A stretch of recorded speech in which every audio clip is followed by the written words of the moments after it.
Irmãos, então nessa noite nós estudaremos sobre as 9 marcas de uma igreja saudável. E por que é importante nós conhecermos essas marcas? Primeiramente, para nós defendermos a igreja que congregamos, de heresias, nos aperfeiçoarmos e amadurecer. Então, a primeira coisa da importância de nós entendermos essa marca é nós defendermos a nossa própria igreja. Por quê? Porque homens são falhos, eu sou falho, outros são falhos. E a igreja, conhecendo, entendendo, nós então juntos conseguiremos defender a fé dessa igreja, para que ela mantenha saudável. Porque se eu começar a pregar coisas erradas, vocês têm que falar: opa, está errado, isso é heresia, isso não está em acordo com a Bíblia, porque a igreja não é minha, a igreja é de Deus, mas ela é governada por toda a igreja, é participativa, não é o pastor falar e todo mundo baixar a cabeça e tá bom, não, somos todos nós, somos responsáveis pelo bom andamento da igreja. Então, quando nós conhecemos as marcas, nós vamos o quê? Nós não vamos deixar entrar heresia aqui na igreja. Nós vamos nos aperfeiçoar e nós vamos amadurecer na fé. Também é importante para nós identificar se a igreja que estamos congregando é uma igreja saudável e bíblica, porque eu creio que todos nós queremos congregar em uma igreja saudável, uma igreja bíblica. Então, para isso é importante nós sabermos. E até pelo fato de muitas vezes nós acompanharmos na internet outros ministérios. E as pessoas acompanham e eles também não sabem. Mas será que aquela igreja, daquela pessoa lá, daquele líder lá, será que é uma igreja bíblica? E tudo isso então nós identificaremos. E para escolher uma igreja para congregar. Hoje você está congregando aqui, está visitando, está participando dos cultos. Amanhã você muda para uma outra cidade. Amanhã você quer congregar em outra igreja. E qual igreja você vai escolher? O que você vai usar como parâmetro para você escolher uma igreja para congregar? E tudo isso nós vamos estar falando nessa noite a respeito disso. A primeira marca de uma igreja saudável é que ela tem a pregação expositiva. O que significa? A pregação expositiva, ela é uma abordagem fiel e precisa para compartilhar a palavra de Deus com a congregação. Significa ler o texto, explicar o texto e aplicar o texto. Então, esse método do sermão expositivo é expor e explicar o significado do texto bíblico em seu contexto original. Ao adotarmos essa abordagem, o pregador se compromete em apresentar a mensagem de Deus de forma fiel e precisa, evitando distorções ou interpretações errôneas, promovendo uma visão abrangente da Bíblia e permitindo que a congregação compreenda a mensagem. Muitas igrejas substituíram a pregação expositiva por músicas, pregação sobre dinheiro, leitura de versículos isolados, testemunhos, profecias e revelações, e oração com imposição de mãos ao som de músicas melódicas. Então entenda, a primeira marca de uma igreja saudável é que ela tem a pregação expositiva. O pastor lê o texto e explica o texto dentro de todo o seu contexto e faz a aplicação de forma correta. Então, isso seria pregar expositivo. E a pregação, ela deve predominar no culto. O momento da pregação é o momento mais importante do culto, porque é o momento em que estaremos lendo as Escrituras, e Deus falando conosco através dela. Então, nós não podemos substituir essa pregação por música. Tem igrejas que a maior parte do tempo é música. Canta 1 hora de música e 20 minutos de Bíblia. Outras, a pregação de dinheiro. Fica meia hora, 1 hora falando sobre dinheiro na igreja. Outras fazem leituras de versículo isolado. Lê um versículo e esquece aquele versículo, vai falando o que está na cabeça dele. Leitura de versículos isolados. Parte do culto fica só nos testemunhos. A pessoa, de vez pregar a Bíblia, fica falando da sua vida pessoal, das suas bênçãos, das suas vitórias, do seu testemunho. Nós não estamos aqui para ouvir testemunho de pessoas, nós estamos aqui para ouvir a Bíblia. Profecias e revelações. As pessoas vão no culto, de vez pregar a Bíblia, ficam atrás de ficar ouvindo revelações, profecias. E a maior parte do culto de muitas igrejas é a parte final, a imposição de mãos ao som de música. Então, canta 1 hora de música, 1 hora falando de dinheiro, aí no final chama todo mundo para colocar a mão na cabeça e o teclado ficar tocando. Então, geralmente, os cultos em nossos dias, nas igrejas modernas, funcionam assim. E a pregação expositiva? E a leitura completa do texto? E a explicação completa do texto? Onde fica? Então, a pregação expositiva, ela vai evitar muitos erros de interpretação. Como eu fiz algumas citações aqui para nós podermos entender melhor. Quando se fala sobre batismo de fogo, lá em Mateus 3. Então, muitas igrejas falam, não, Deus vai batizar com fogo, e vai batizar com fogo. Mas quando você lê o batismo de fogo no contexto, esse batismo está relacionado à ira de Deus sobre o ímpio. Se você ler toda a passagem, dentro do contexto, aonde está escrito que ele nos batizaria com o Espírito Santo e com fogo. O Espírito Santo sobre aqueles que são trigo, que são recolhidos no celeiro.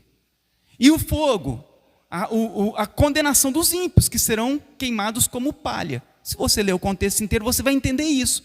Então, no contexto, batismo com fogo não é algo bom. Porque é o batismo da ira de Deus é o juízo de Deus sobre os ímpios. Mas se a pessoa falar somente esse versículo, a pessoa ela pode inventar um monte de coisas.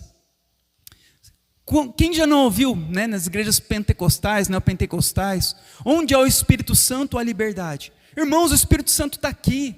Você tem a liberdade de pular, dançar, chorar, fazer o que você quiser. Porque onde há o Espírito Santo, há liberdade. Mas quando você lê o texto completo, ali está falando que quando nós temos o Espírito Santo, nós passamos a ser livres da condenação do pecado e ao mesmo tempo livres para irmos até Deus, por meio de Cristo. Não está falando de liberdade de extravagarmos e fazermos o que quisermos. A liberdade que ensina ali é que agora nós somos livres da condenação do pecado e podemos nos achegar diante do Senhor. Quem já não ouviu esse outro versículo? Nem olhos viram, nem ouvidos ouviram o que Deus tem preparado para aqueles que o amam. É um jargão, né, das igrejas pentecostais, neopentecostais, que eles dizem, olha irmãos, nem olhos viram, nem ouvidos ouviram o que Deus tem preparado para você. É coisa grande, Deus vai te abençoar, é hoje, recebe a tua bênção. Não é assim? Nós que viemos de muitas igrejas pentecostais, tal, era assim. Mas se você lê o contexto, não é sobre isso. Ele está falando que os nossos olhos, os olhos, né, no Antigo Testamento, o povo aguardava pela salvação. Então, quando vem Cristo, os nossos olhos, os olhos que viram e ouvidos que viram, agora, por meio do Espírito Santo, Ele revelou a nós a cruz de Cristo e a obra perfeita de Cristo. Isso aqui, olhos viram e ouvidos ouviram, era aquilo que Deus preparou por meio de Cristo. Cristo é o cumprimento desse versículo. Está falando, se você ler o texto, está falando sobre a obra de Jesus Cristo, a cruz de Jesus Cristo, a salvação. Deus ordena. Deus condena os falsos profetas, como diz em Jeremias 23. Assim diz o Senhor, Deus dos exércitos ao seu povo: não deem ouvidos a esses profetas, que profetizam para vocês, e os enche de falsas esperanças. Eles inventam tudo o que dizem, e não falam da parte de Deus. Quem nunca ouviu, ó, Deus está me mostrando, Deus está me falando, Deus me revelou, Deus me falou em sonho. Por isso que é importante a pregação expositiva. Porque a palavra de Deus é quem convence, converte, edifica e santifica o povo, como diz em João 17:17. Santifica-os na verdade, a tua palavra é a verdade. A pregação expositiva faz com que a vontade de Deus governe a igreja, e não a do pregador. Então nós não viemos aqui para ouvir o que o pregador quer revelar, o sonho do pregador, o testemunho do pregador. Nós estamos aqui para ouvir o que a Bíblia diz, o que as Escrituras estão dizendo, o que Deus fala conosco através da Bíblia. E todas essas coisas seriam evitadas, todos esses erros, se nós abríssemos a Bíblia, lêssemos a Bíblia e explicássemos a Bíblia de forma clara e objetiva. Por isso é tão importante a pregação expositiva. Então vocês observam que a maior parte do nosso culto é a pregação. É em torno de 1 hora a duração das pregações aqui na igreja, porque nós damos a maior ênfase na Bíblia. A segunda marca de uma igreja saudável é uma igreja que tem uma teologia bíblica. O que significa? É uma teologia que busca apresentar as verdades como se encontram na Bíblia, o sentido real que os profetas, apóstolos e Cristo queriam dizer. Logo, só existe uma interpretação. Todas as igrejas têm uma teologia. Então, o que é uma teologia bíblica? É nós ensinarmos a Bíblia de acordo com o que os profetas ensinaram, Jesus ensinou, os apóstolos ensinaram. Imagina, Paulo ele escreveu algumas cartas, mas vamos lá, ele escreveu uma carta para a igreja de Gálatas, uma carta. Como nós fazemos então a pregação? Nós precisamos de ler toda a carta, entender o que está escrito na carta, para então pregarmos, seja o livro inteiro ou seja o trecho do livro. Mas nós devemos saber o que está escrito em toda a carta. Imagina se você escreve uma carta para alguém, aí a pessoa lê só uma frase daquela carta. Ela vai entender o que você queria dizer para ela? Não, vai precisar de ler toda a carta. E quando lê toda a carta, você vai entender o que aquele que escreveu quis dizer. Assim acontece com a Bíblia. A Bíblia são diversos livros, cartas escritas. Nós precisamos de ler por completo para entender o que o autor quis dizer. Logo, a Bíblia ela tem somente uma interpretação. Você escreve uma carta para alguém. O assunto daquela carta, o que você quis dizer para aquela pessoa, é um só. Você está escrevendo. Você manda uma mensagem de WhatsApp para uma pessoa. O que você quis dizer para a pessoa foi exatamente aquilo que você escreveu. Só que se alguém pegar somente uma parte do que você escreveu, ele pode modificar todo o assunto daquela carta. E é o que muitas vezes acontece em muitas igrejas. Logo, nós entendemos que há somente uma interpretação. Se há somente uma interpretação e existem dois entendimentos, alguém está errado. Alguém errou. Importante saber, todas as igrejas têm uma teologia, né? Umas ocultam, outras expressam de forma clara, mas todas têm uma teologia. Todos têm uma linha de pensamento. E aqui agora eu vou citar alguns exemplos de falsas teologias. A primeira e talvez mais conhecida, a teologia da prosperidade, que reina na maior parte das igrejas aqui no Brasil. É uma teologia, é uma doutrina teológica que afirmam que o desejo de Deus para seus fiéis é que todos sejam prósperos financeiramente e curados, sendo necessário para que isso aconteça a fé, o discurso positivo e os dízimos e ofertas. Então é uma teologia que a ênfase da pregação e tudo mais, é tudo condicionada à prosperidade financeira e cura. E para que isso aconteça, eles ensinam o quê? Você precisa de ter fé, falar positivo e dar dinheiro na igreja. Eles dão muita ênfase em cobertura espiritual. O líder da igreja como uma cobertura espiritual sobre as outras pessoas. Dão muita ênfase nisso. Não existe isso na Bíblia. A nossa cobertura espiritual é o próprio Deus. É Ele que habita em nós, não são homens. Você acha que um homem pode cobrir você espiritualmente? Pode te proteger do mal? Não pode. Somente Deus pode fazer isso. Mas dão ênfase nisso para dominar as pessoas. Uma outra teologia da confissão positiva, é a prática de dizer em alta voz o que você quer que aconteça, com a expectativa de que Deus a tornará realidade. Afirmam que as palavras têm poder espiritual e que se falam em alta voz as palavras certas, com a fé correta, eles podem obter riqueza, saúde, amarrar Satanás e realizar tudo o que quiserem. Não aceitam a confissão negativa. Eles não aceitam falar se Deus quiser. Para eles Deus sempre quer bênção e tudo mais. Se recusam a aceitar e a declarar as dificuldades, a pobreza e a doença. Algumas expressões de igrejas que têm a confissão positiva. Eles falam muito, está amarrado, recebe a tua bênção, declare a tua vitória, sou mais que vencedor, pisa na cabeça do diabo.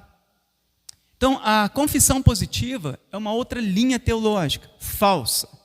Que eles vão dizer o quê? Que as palavras têm poderes espirituais.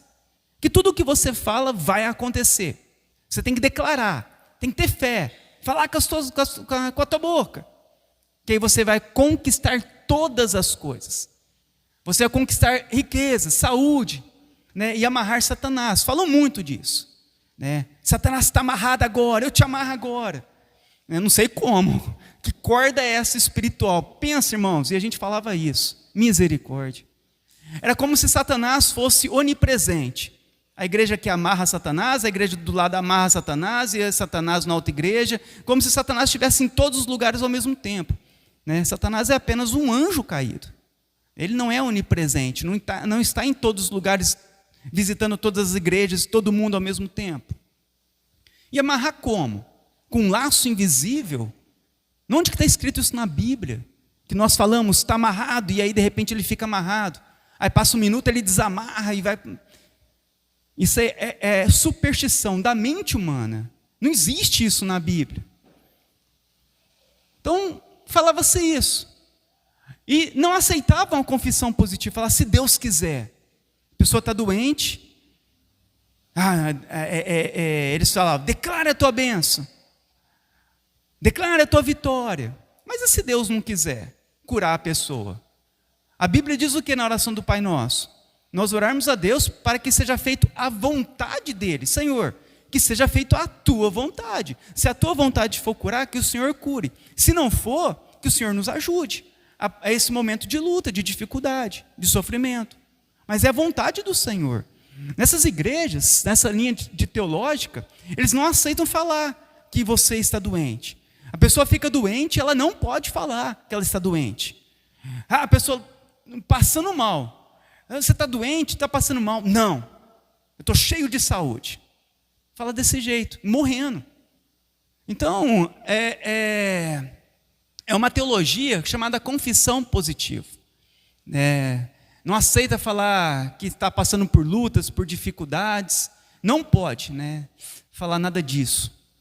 Alguns autores hereges desse movimento, desses dois movimentos, é Kennedy Reagan, que é aquele da unção do riso, Benny Hinn, aquele do paletó que derruba as pessoas, Bom dia Espírito Santo, e a Joyce Meyer, que pensamento positivo da mente. Outras teologias, falsas teologias, teologia pelagiana, semi-pelagiana e arminiana, creem na cooperação do homem na salvação, acreditam na salvação por obras.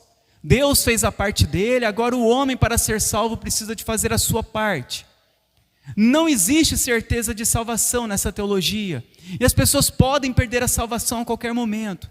E para recuperá-la precisam de fazer obras. Não é somente pela graça. Eles ensinam graça mais obra, fé mais mérito. Todas as seitas acreditam assim. Tem algum princípio deles. Testemunho de Jeová, Mórmons, Adventistas, Catolicismo Romano, também os budistas, hinduístas, o Islã, igrejas pentecostais e neopentecostais. Todos acreditam nessa teologia. Perca de salvação, salvação por obras e tudo mais.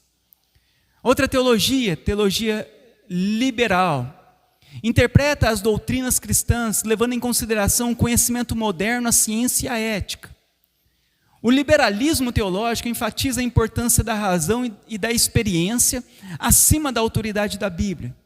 Desconsidera eventos sobrenaturais e afirmam que a Bíblia precisa ser atualizada.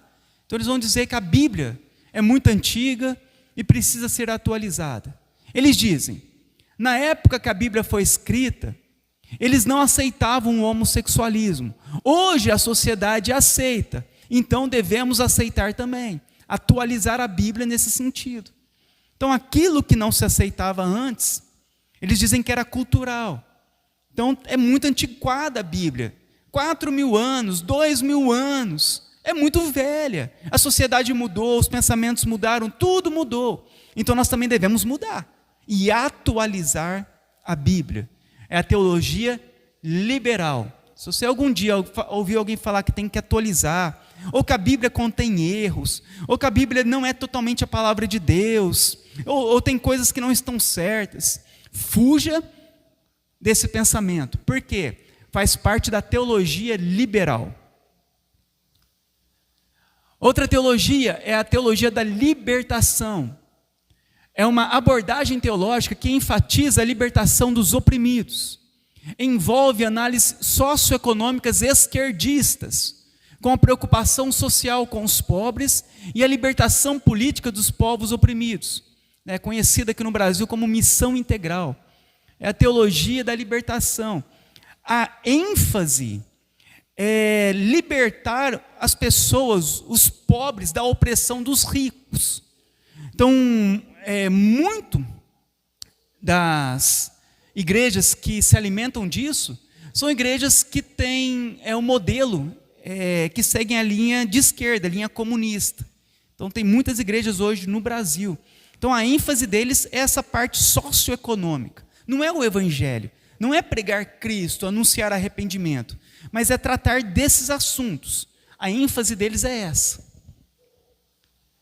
A teologia do momento é a teologia coach. Ensina que tudo o que a pessoa precisa para prosperar e atingir o sucesso está dentro dela. A pessoa, ele, é tudo de que ele mesmo precisa. São deuses de si. E Deus é apenas um amuleto. As pregações são antropocêntricas e motivacionais. Então, os cultos, as pregações são para os homens, para agradar os homens, para o ego dos homens. Eles não pregam Cristo, eles pregam sobre os homens, o que os homens querem ouvir. E são motivacionais, pregações de sucesso. Você vai conseguir, você vai ter vitória, vai dar certo. Tudo motivacional. Você tem aqui David Leonardo, ele diz assim: você é o ponto fraco de Deus. Algumas frases que ele diz. Você é a pessoa mais importante da terra. Você é o centro do coração de Jesus. Tudo o que Jesus fez apontou para você.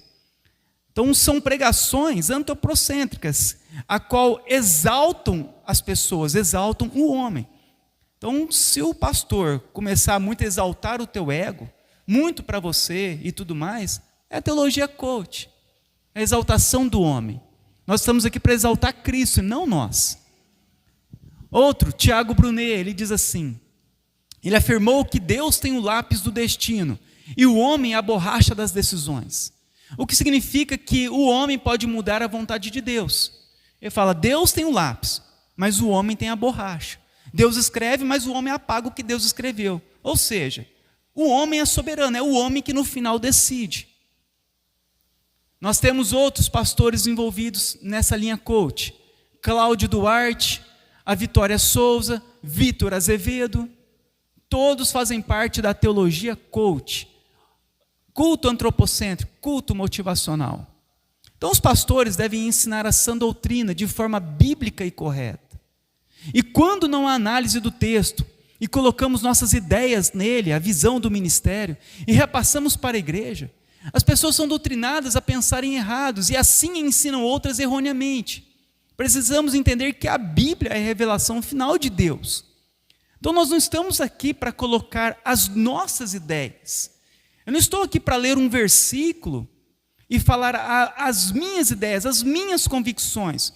Eu estou aqui para ler a Bíblia, para lermos a Bíblia e explicarmos o que ela quer dizer dentro daquele contexto, dentro daquele texto. Então isso é muito importante, nós termos uma doutrina bíblica correta. Lermos o texto e entendermos o que a Bíblia quer ensinar para nós. É como se Isaías tivesse hoje aqui, anunciando a mesma palavra que ele anunciou naquela época. Quando nós lemos Isaías, nós devemos ter em mente isso. Isaías falando a mesma coisa que ele falou naquela época para o povo judeu. E assim por diante.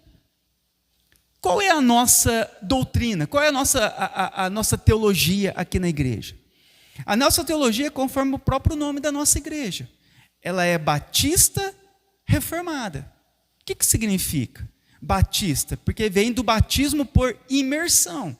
É o batismo tradicional das igrejas protestantes, por imersão. E reformada, porque nós viemos da linha de pensamento da reforma protestante. Pensamos igual os protestantes iniciais pensavam. Calvino, Lutero, Zwinglio e todos os demais pensavam, nós mantemos a mesma linha de pensamento que a igreja protestante inicial sempre pensou. Há pequenas divergências, mas nada que nos separe da irmandade com eles. Então nós mantemos isso. Quem tem essa teologia? Quem durante a história teve essa teologia? Charles Spurgeon era batista reformado. Charles Spurgeon é considerado é chamado de príncipe dos pregadores. Ele é considerado o maior pregador da história depois do apóstolo Paulo. Ele tinha o quê? A mesma teologia nossa, batista reformada. E nos tempos atuais, o pastor Paul Washer mantém a mesma teologia que nossa, ele também é batista reformado. E os irmãos da Aliança do Calvário, lá da igreja de Franca, também são batistas reformados. A terceira marca de uma igreja saudável é uma igreja que prega o evangelho. É anunciar que todos pecaram, estão debaixo da ira de Deus e serão condenados eternamente. Logo, o evangelho é a boa notícia da salvação em Jesus, baseada em sua vida perfeita, morte substitutiva na cruz e ressurreição. A centralidade do evangelho é o princípio vital em uma igreja saudável. A queda do homem, a ira de Deus, a redenção em Cristo somente pela graça mediante a fé, o arrependimento, a vida eterna, devem ser a parte central da mensagem e a identidade da igreja. Então, o que é uma igreja que prega o evangelho? Que tem a centralidade das suas pregações a respeito disso. Pecado, arrependimento, salvação somente por meio de Cristo. Você observa que nós aqui buscamos sempre manter isso. Sempre falar sobre pecado, arrependimento, salvação pela graça em Cristo. Mesmo que nós falamos de vários temas, o tema central do evangelho sempre está presente em todas as ministrações. Sempre você vai ouvir o chamado ao arrependimento. Sempre vai ouvir que Deus está irado pelos nossos pecados. Sempre vai ouvir a salvação em Cristo. Sempre vai ouvir sobre a vida eterna. E isso marca o quê? A centralidade de uma igreja saudável. Imagina você chegar numa igreja e não é repreendido pelo pecado. É só bênção, vitória, glória a Deus. Ninguém fala sobre a ira de Deus, que Deus está irado com nossos pecados. Nunca a pessoa ouve uma mensagem assim. Como ela vai se converter? Como ela vai se arrepender? Então é necessário nós ensinarmos sempre, manter a mensagem central nossa no Evangelho. A ênfase de hoje é pregar sobre amor, dar testemunho, falar sobre bênçãos, trazer uma nova unção, é o mover, falar sobre mover, é ministrar sobre curas, milagres, libertação, cair no chão. J. Packer, ele disse: uma meia-verdade torna-se uma mentira completa. Ou é verdade, ou está certo, ou está errado. Então, uma falsa pregação do Evangelho pode resultar em uma falsa conversão. Então, não existe meia-verdade. Opa, peraí. Ou a igreja está certa, está pregando do jeito certo, está falando certo, ou está errado. Igual aquela pessoa, né, que de vez em quando conta uma mentirinha. Aí logo você já reconhece aquela pessoa. Ixi, rapaz, esse aí é mentiroso, hein? Ele não fica falando mentira, de vez em quando ele fala umas mentirinhas. Mas o que acontece? Aquela pessoa ela é reconhecida por ser mentirosa. Conta um papo, fala uma mentira. Da mesma forma, igrejas que não pregam a verdade da maneira completa, correta. Ela está ocultando a verdade. Meia verdade acaba se tornando o quê? Uma mentira.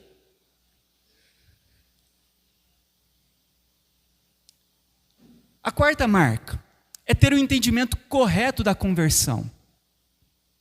A conversão é um giro de 180 graus na vida de uma pessoa. É virar completamente a vida de alguém do pecado para Cristo e para a salvação. Da adoração de ídolos para a adoração de Deus. Da autojustificação para a justificação de Cristo. Do governo do ego para o governo de Deus. Então a conversão é o que acontece quando Deus desperta aqueles que estão espiritualmente mortos e os capacita a se arrependerem de seus pecados e a terem fé em Cristo. Então uma verdadeira conversão pode ou não envolver uma experiência emocionalmente intensa. Contudo, ela se evidencia em seus frutos. Os convertidos dão a evidência de mudança. Pastor McDever diz isso. Então, uma igreja, ela precisa de ter o entendimento correto da conversão. E esse entendimento bíblico da conversão é importante por quê? Porque esclarece como as igrejas devem exortar os não cristãos, devendo chamar os não cristãos a se arrepender dos pecados e a confiar em Cristo. Nos lembra que devemos confiar em Deus em todos os seus esforços evangelísticos. Só Ele pode dar a nova vida espiritual. Ensina as igrejas a manter uma clara distinção entre si mesma e o mundo. E a vida de seus membros das igrejas devem ser marcada pelo fruto da conversão. As igrejas devem aceitar para o batismo e a ceia do Senhor somente aqueles que mostram evidências da conversão. Igrejas devem evangelizar e ensinar sobre a vida cristã, de tal forma que a natureza radical da conversão seja continuamente enfatizada. Então, se a pessoa ela não sabe o que é conversão, aquela multidão de pessoas em uma religião, não é mostrado para a pessoa o que é uma conversão, se realmente ela é convertida. Há quantos anos ela participa de uma religião, mas nem ela sabe se ela foi salva. E ela permanece na religião anos, anos e anos. Então, uma igreja bíblica, uma marca dela, é o entendimento claro da conversão. Se realmente nós fomos salvos, se realmente você tem a fé verdadeira em Cristo, se realmente houve o fruto do Espírito Santo, o fruto da conversão em sua vida. Então a pessoa ela vai entrar em uma igreja, ela vai viver a vida dela naquela igreja, e ela vai terminar o final de sua vida condenada, porque ela nunca foi convertida, ela nunca foi confrontada a se arrepender dos seus pecados, nunca foi mostrado para ela que a vida dela é pecaminosa. Então uma igreja bíblica, ela precisa de expor o que é a conversão. E a conversão é o quê? É uma mudança radical na vida de uma pessoa. Se nós não mudamos radicalmente a nossa vida nesse mundo, nosso coração, se continuamos amando ainda o pecado, se continuamos amando este mundo, nos deleitando naquilo que é mal, como houve conversão? É necessária a conversão, é necessário o arrependimento, é necessário nos voltarmos a Cristo para sermos salvos. E é tão importante a conversão, por quê? Porque a distinção entre a igreja e o mundo. Porque hoje a igreja ela é tão envergonhada. Porque as pessoas estão na igreja, são chamadas, né, de igreja, de cristãs, de evangélicas, mas nunca se converteram. Onde não há conversão verdadeira, ela não é cristã. Ela não pode ser nem chamada, considerada protestante, evangélica, porque ela nunca se converteu.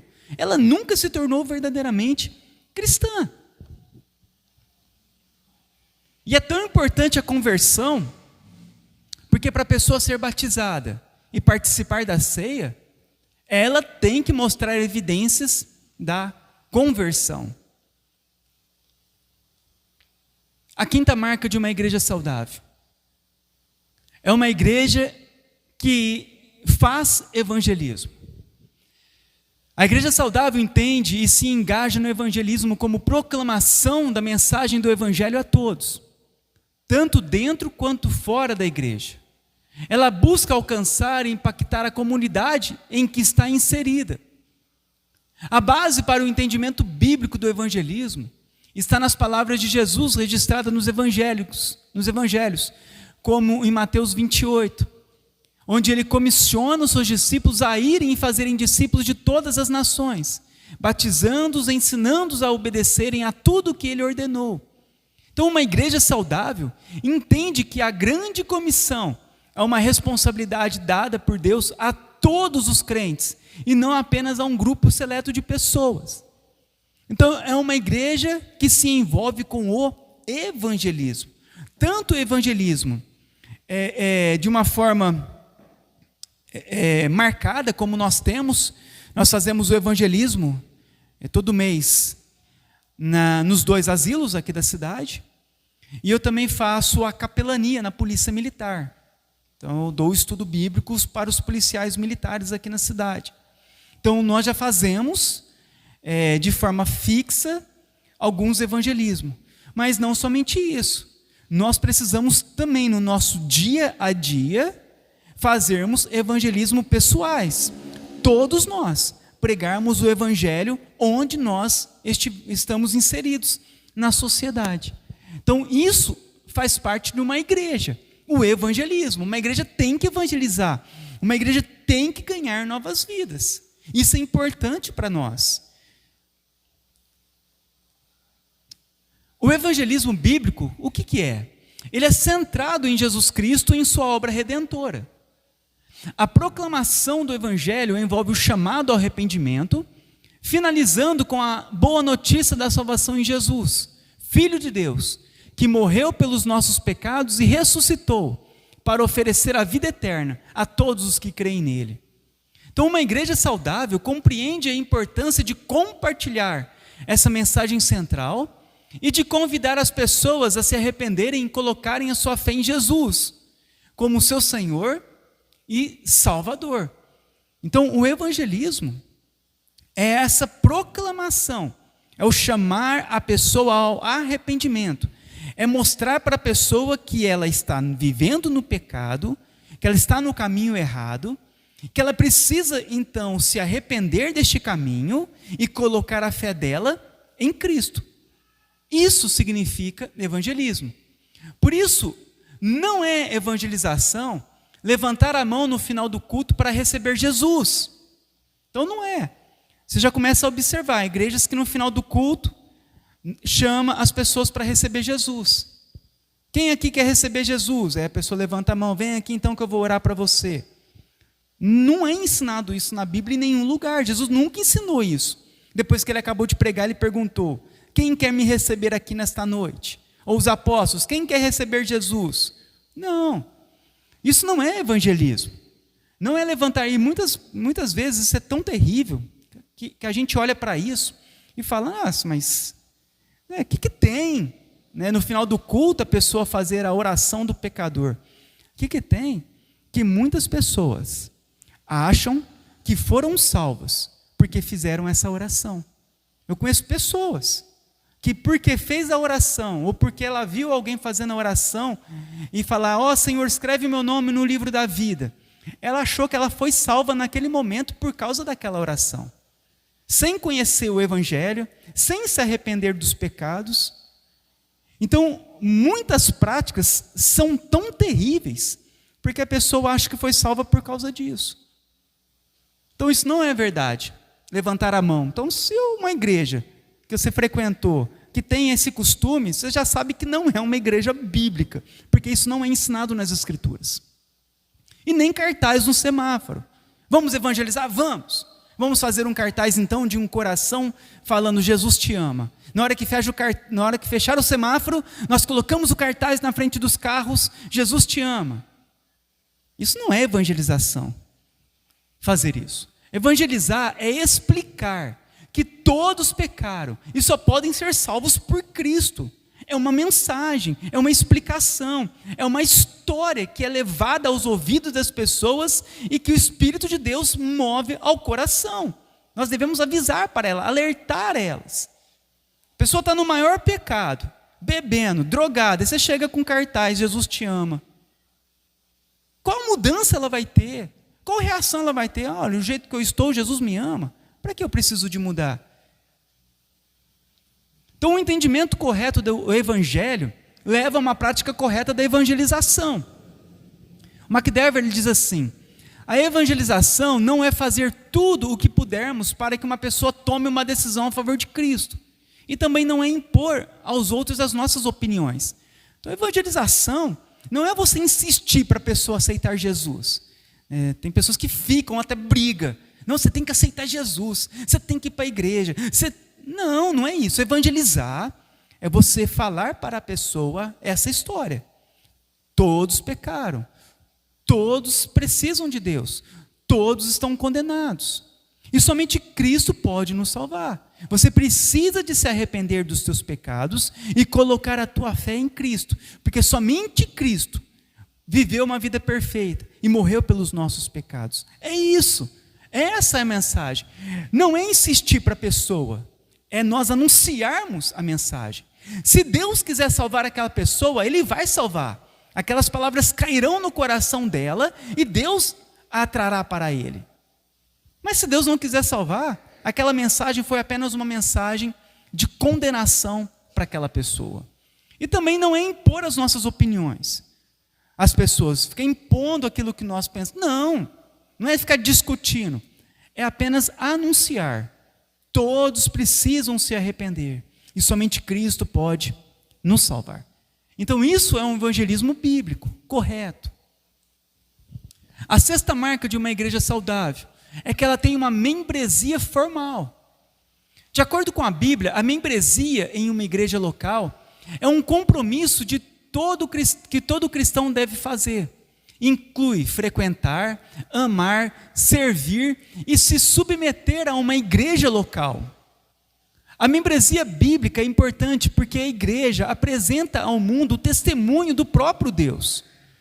A igreja, ela exibe a sua glória. E por causa da membresia da igreja, os não crentes deveriam enxergar as vidas transformadas do povo de Deus, mostrando que Deus é tanto santo como gracioso, e que seu evangelho é poderoso para salvar e transformar pecadores. Então, a importância de termos uma membresia formal, para que aquela pessoa se submeta à igreja local, para que aqueles que ainda não são convertidos possam olhar para a igreja e ver nela que verdadeiramente ela tem pessoas distintas. É por isso que nós temos aqui na nossa igreja temos uma membresia formal, que a pessoa, para ser membro, ela passa por um processo, ela passa por um aconselhamento, E a igreja confirma se aceita ou não essa pessoa como membro. Aqui. A igreja é quem aceita. Não é a pessoa que se aceita. Eu quero ser... Não, é a igreja que aceita. Porque é muito sério. Uma pessoa fazer parte de uma igreja. Uma pessoa entrar para uma família. Não é qualquer um que aceitamos para fazer parte da nossa família na fé. Para que Deus não seja envergonhado. Para que as pessoas não façam de qualquer forma, não vivam de qualquer forma. Todos nós, ao sermos membros da igreja, nós todos devemos nos submeter uns aos outros. Sermos pastoreados uns pelos outros. Nós não podemos ser membros de uma igreja e vivermos a nossa vida do jeito que nós quisermos neste mundo. Não, há uma responsabilidade. É algo muito sério. Porque estamos levando o nome de Cristo. Olha como que estão as igrejas hoje. O escândalo que estão nas igrejas. A pessoa faz um monte de coisa errada. Prostitui, adultera. E aquela bagunça. Aí ela está na igreja e de repente ela fala, fez tudo mau testemunho. Ela sai de uma igreja e vai para outra. Chega na outra, as pessoas abraçam ela. Não, fica aqui. E a pessoa fica lá. Vem de adultério, vem de um monte de coisas erradas. E não querem nem saber o que aconteceu. E a pessoa ela é incluída na igreja. Aqui não. O que está acontecendo? Por que divorciou? Onde você era? Como que é? Porque é algo muito sério. Porque, então o que acontece? As pessoas acabam envergonhando o nome de Jesus. Se essas pessoas que fizessem esse mal, elas fossem repreendidas pelos pastores, falando, não, vai reconciliar com a tua esposa. Vai fazer o que é certo. Vai se arrepender. Aí depois você vem para querer ser membro da igreja. Se fizessem assim, iria para a bagunça que virou. Porque sai de um, faz um monte de coisa errada, vai para outra, faz um monte de coisa errada, vai para outra, e ninguém fala nada. E todos aceitam com os braços abertos. Não, não pode ser assim. Ser um cristão significa nós estarmos unidos a uma igreja, de forma verdadeira. Então, a igreja, ela deve cuidar de cada um daqueles que querem ser membros e de seus membros. Então, um membro responsável, ele envolve algumas características principais. Primeiro, é o compromisso mútuo de todos aqueles que querem ser membros da igreja e que são membros da igreja. O que significa?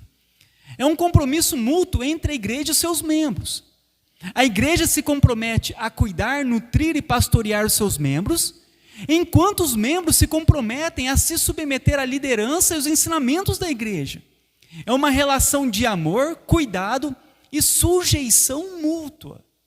Então, é um compromisso mútuo entre uns com os outros. É isso a igreja, é um compromisso. Eu tenho compromisso com você, você tem compromisso com o irmão tem compromisso comigo. Todos nós sendo compromissados com a igreja. Faz parte do membro. A participação ativa inclui o envolvimento regular nas atividades da igreja, como culto, estudos bíblicos, ministérios e eventos comunitários, sendo incentivados a contribuir com seus talentos. E também financeiramente com o crescimento e edificação da igreja. É a participação ativa dos irmãos na igreja. É nós participarmos todos juntos da obra de Deus. Não é a pessoa sentar na igreja e ficar assistindo tudo acontecer, mas é todos nós trabalharmos juntos pelo bem da igreja. Então é isso ser membro. É uma participação ativa de todos. Não é eu assistir e ir embora, mas eu ajudar em todas as coisas. É eu participar de todos os eventos da igreja. É a responsabilidade mútua. Envolve uma responsabilidade mútua entre os membros da igreja. Isso inclui cuidado uns pelos outros. Um cuida do outro. Um encoraja o outro. Um apoia o outro nos momentos de dificuldade. Um corrige o outro de forma amorosa quando necessária. Somos encorajados a nos importarmos uns com os outros e a caminharem juntos na jornada da fé. Então a membresia formal, ela faz isso. É uma responsabilidade de todos nós. Todos nós devemos cuidar de todos nós. Um cuidando do outro. E a submissão às autoridades. Implica uma submissão consciente à autoridade e liderança da igreja. Isso inclui a disposição de seguir os seus ensinamentos e orientações dos líderes da igreja, reconhecendo a sua responsabilidade de conduzir e pastorear o rebanho. A submissão à autoridade. Que submissão? Uma submissão consciente. A partir do momento que está sendo ensinado aquilo que é certo, aquilo que é bíblico, nós todos devemos nos submeter aos ensinos, inclusive eu, todos nós. Por isso que é um ensinamento consciente, né? Diferente da pessoa ela se submeter de uma forma cega, né? Então o pastor vai lá e falou: se você não der os teus dízimos e as tuas ofertas, você vai para o inferno, você vai perder a tua salvação, você não vai ser salvo. Então a pessoa, dentro de um ensinamento não bíblico, ela não vai se sujeitar a algo que não é bíblico. Em nenhum lugar Jesus ensinou isso. Em nenhum lugar os apóstolos ensinaram que quem não dá dinheiro na igreja não vai ser salvo. Então a nossa obediência, ela deve ser consciente. Mas espera aí, esse ensinamento está errado. Mas quando diz, olha, o pastor diz, você precisa de se arrepender dos seus pecados e colocar a tua fé em Cristo, para que você seja salvo. Diferente. Olha os dois ensinos. Se você não der o dinheiro, não vai ser salvo. Olha o outro ensino. Se você não se arrepender e colocar a tua fé em Cristo, você não será salvo. Diferente. Um bíblico e um não bíblico. Por isso a nossa submissão, ela é consciente. A partir do momento que o pastor está ensinando aquilo que é certo e correto, nós de coração grato devemos nos submeter, porque aquilo lá é uma verdade. Isso tudo faz parte do quê? De termos uma membresia formal, para que você seja pastoreado pelo pastor da igreja. A sétima marca de uma igreja saudável é que ela pratica a disciplina eclesiástica. O que significa? Em um sentido amplo, a disciplina da igreja é tudo aquilo que a igreja faz para ajudar seus membros na busca da santidade e luta contra o pecado. Então isso acontece pela pregação, oração, adoração corporativa. Nós nos reunimos e nós estamos o quê? Sendo chamados ao arrependimento, chamados a buscar a santidade. Então, em um sentido amplo, isso faz parte de uma disciplina na igreja. Mas um sentido mais restrito é o ato de corrigir o pecado na vida do corpo, incluindo a possibilidade, em uma etapa final, de excluir um membro confesso da membresia da igreja e da participação da ceia do Senhor, por causa de um grave pecado sem arrependimento. No Novo Testamento instrui a disciplina corretiva, excluindo pecadores não arrependidos da membresia da igreja, como diz em Mateus 18. Se o seu irmão pecar contra você, vá e a sós com ele mostra-lhe o erro. Se ele ouvir, ganhou o seu irmão. Mas se ele não ouvir, leva consigo mais um ou dois outros, de modo que qualquer acusação seja confirmada pelo depoimento de 2 ou 3 testemunhas. Se ele recusar a ouvi-los, conte à igreja. Se ele recusar a ouvir também a igreja, trate-o como pagão ou publicano. Então, uma igreja, ela tem a prática da disciplina eclesiástica. O que significa? Fazer a correção com relação a um pecado. Então, quando a pessoa ela é membro de uma igreja, de uma forma oficial, e ela erra, ela peca, qual que é o que nós devemos fazer? É ir até ela e chamar ela ao arrependimento. Então você vê, tem uma pessoa que é membro da nossa igreja, você passa e de repente você vê ela lá no bar bebendo. O que você vai fazer? Você vai chegar para ela e vai falar para ela: olha, eu vi ontem que você estava naquele bar bebendo, se embriagando.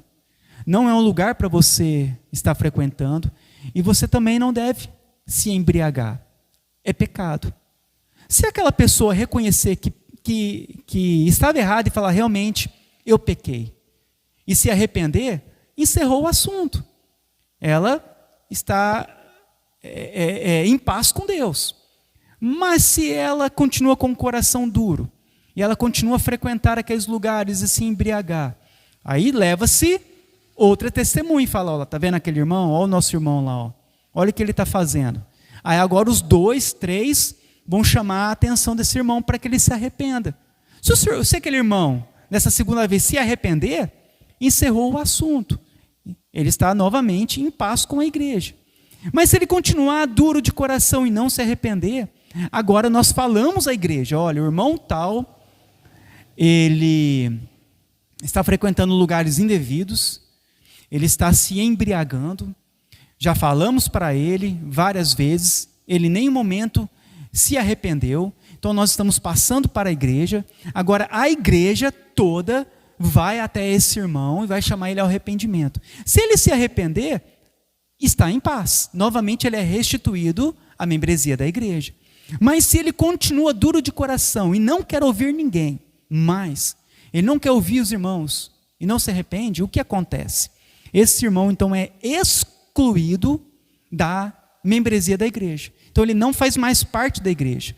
Ele está lá vivendo no mundo, ele não tem mais parte com a igreja. Então ele não é da igreja. Ah, aquela pessoa lá da sua igreja. Não, ele não é da nossa igreja. Frequentou, mas não é mais. Então ele é excluído, ele é expulso da membresia formal da igreja. E é isso o que a Bíblia nos ensina a respeito disso. Imagina se isso acontecesse.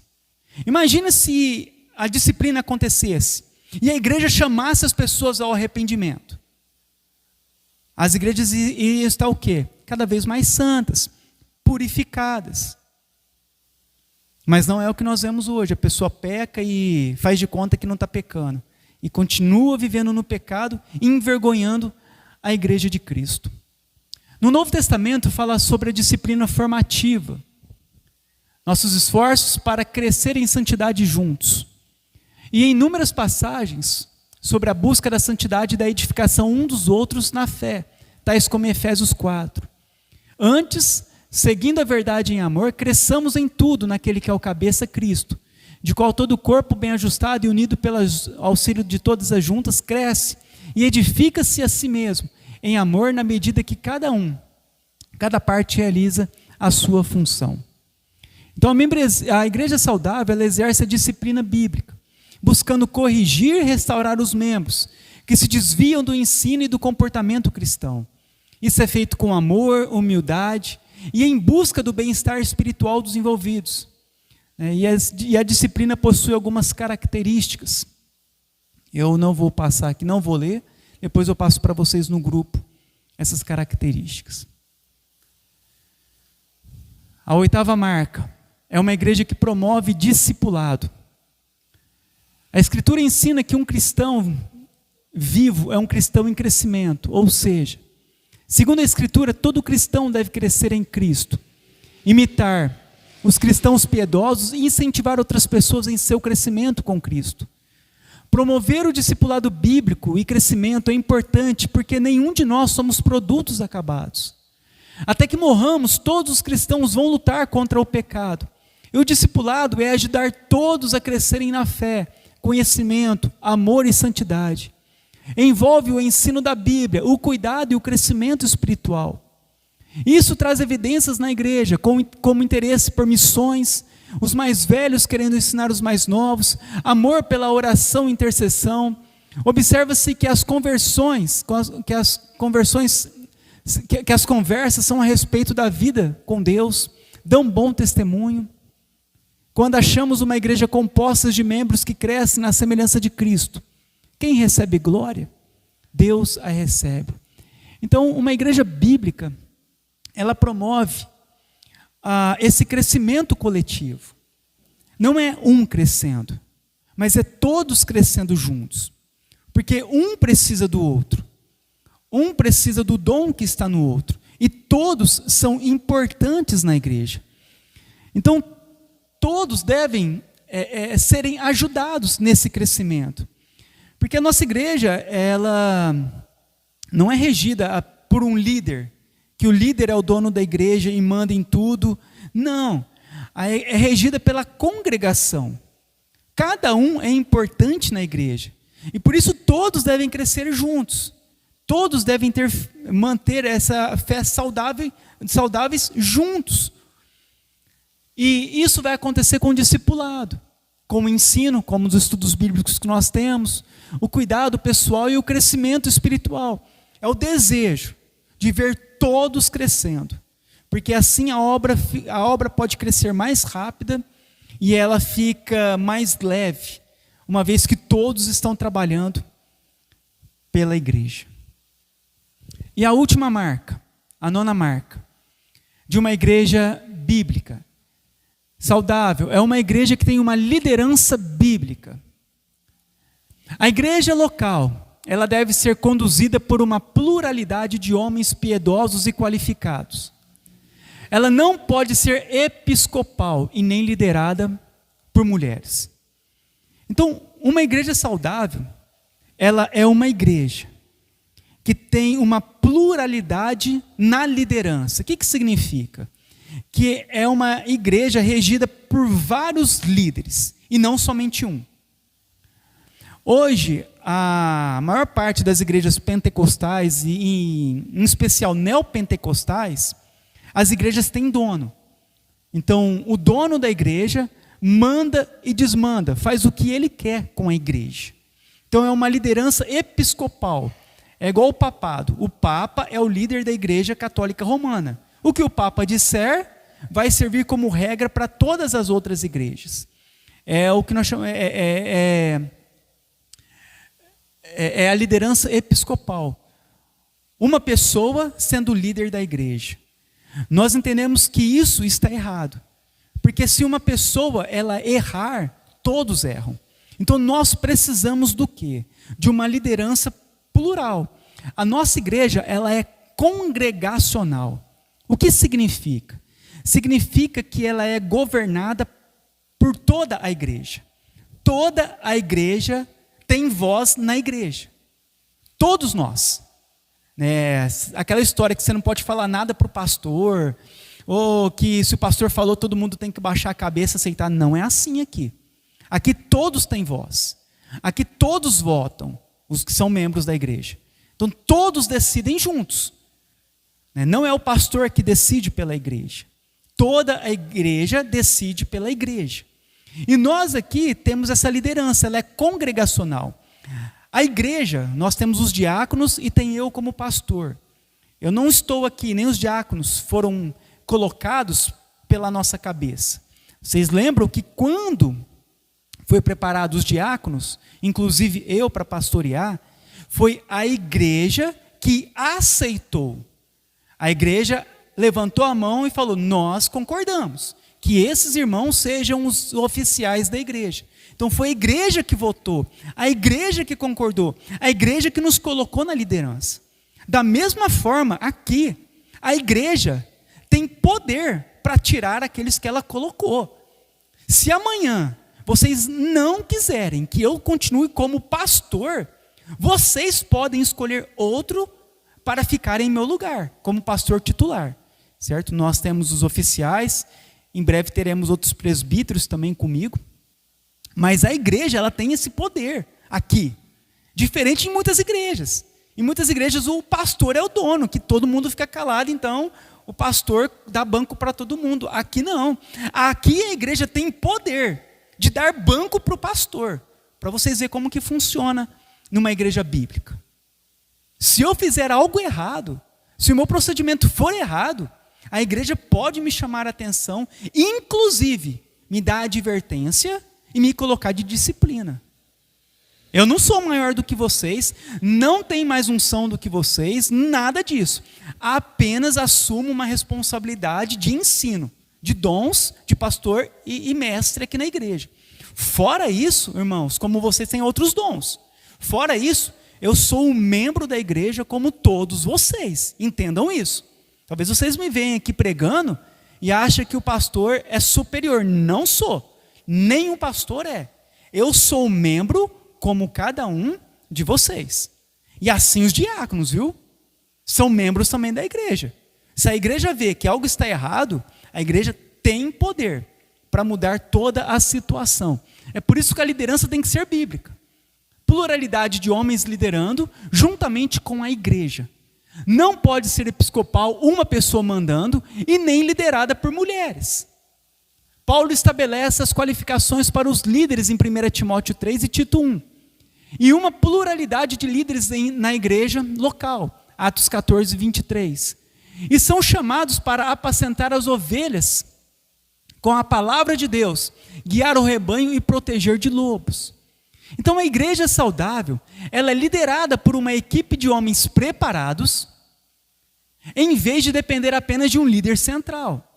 Essa liderança plural ajuda a promover a responsabilidade, sabedoria coletiva e diversidade de dons, transparência, prestação de contas, tomadas de decisões participativa. Ela envolve o compartilhamento de responsabilidades e a busca pelo consenso em questões importantes para a vida e o ministério da igreja. Então isso é uma liderança, né? É um grupo de oficiais escolhidos pela igreja para tomar as decisões em conjunto com a própria igreja. E um pastor, né, por isso que aqui diz que tem que ser pessoas qualificadas, piedosas e qualificadas. Piedosas, que tem um bom testemunho, que cuida bem da família, que tem um bom testemunho na sociedade. Piedosa.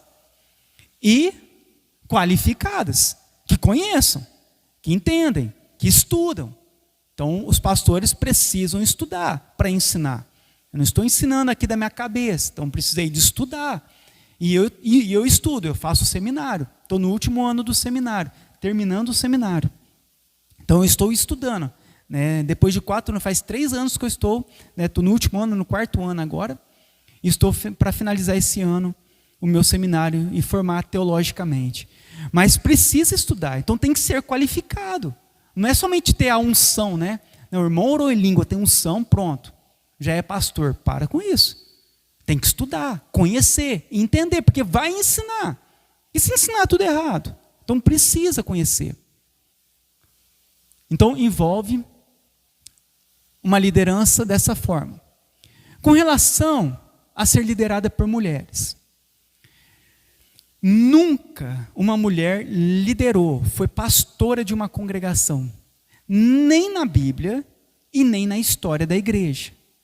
Você não vai encontrar em nenhum local uma mulher sendo líder da congregação. Não estou falando servir a Deus. Servir a Deus, várias mulheres podem servir a Deus. Estou falando liderar, pregar para o público onde há homens, exortar homens. A mulher não pode fazer isso. Não foi delegada a ela, foi delegada outras funções. Mas de liderança nós não encontramos, nem no Antigo Testamento e nem no Novo Testamento. Nenhuma mulher liderando, nem em Israel, no caso no sacerdócio, a mulher sacerdotisa em Israel, porque pastora no Antigo Testamento eram os sacerdotes que faziam. Não existe uma sacerdotisa em Israel. Tinha nas outras nações, como Jezabel, nos ímpios, mas em Israel nunca teve. E no Novo Testamento eram os apóstolos, somente homens que lideravam, e pastores que lideravam a igreja local. Então nunca houve mulheres liderando a igreja. Hoje é muito comum nas igrejas. Então igrejas que é liderada por mulher, você já entende que não é uma igreja bíblica. Né? Porque as pessoas acham que pastora sempre existiu, mas não. Na história que nós temos recente, a primeira mulher a ser pastora no Brasil foi uma metodista, chamada Dorcas Araújo, que ela foi ordenada em 1974. A primeira mulher pastora no Brasil faz 50 anos que houve a primeira pastora no Brasil. No dia 23 de abril de 2005, há 20 anos atrás, a cantora Cassiane é consagrada a primeira pastora da Igreja Assembleia de Deus no Brasil. Há 20 anos atrás, não existia nenhuma mulher pastora na Assembleia de Deus. Nunca teve, porque a Bíblia ela é bem clara com relação a isso. Mas o que aconteceu? Ao abrir mão das Escrituras e começar a seguir visão de ministério, pensamento de homens, e assim por diante, o que acontece? já não se importam mais com o que a Bíblia diz, e sim com o que o líder da igreja quer, o que o líder da igreja ensina. Então não existe ordenação de mulher oficial nem na Bíblia e nem na história da igreja. Tudo começou após o movimento feminista. Também não existe dono da igreja, dono de igreja. A igreja também não foi chamada para ser popular, mas fiel. Então, essas são as marcas de uma igreja que é bíblica, de uma igreja saudável para congregar, de uma igreja conforme as Escrituras nos ensinam. Quando mantemos as marcas, nós mantemos uma igreja bíblica, nós mantemos a igreja saudável. É por isso que o que a gente observa é as igrejas indo de mal a pior, os ministérios, se desfazendo, se dividindo. Por quê? Porque não são saudáveis, não mantêm o padrão exigido pelas Escrituras. Se nós mantermos, nós manteremos a nossa igreja saudável. Nós teremos uma igreja saudável para congregar. A nossa construção não será em vão. Quantas pessoas que vão nas igrejas e gastam seu tempo, gastam seu dinheiro naquelas igrejas, tudo errado. E não tem coragem de falar a verdade. Não tem coragem de levar, se está errado, e mantém, e permanece. Mas nós devemos o quê? Manter o padrão santo conforme as Escrituras nos ensinam. E assim teremos uma igreja que há de se perpetuar em nossos dias e em nossas próximas gerações. Amém?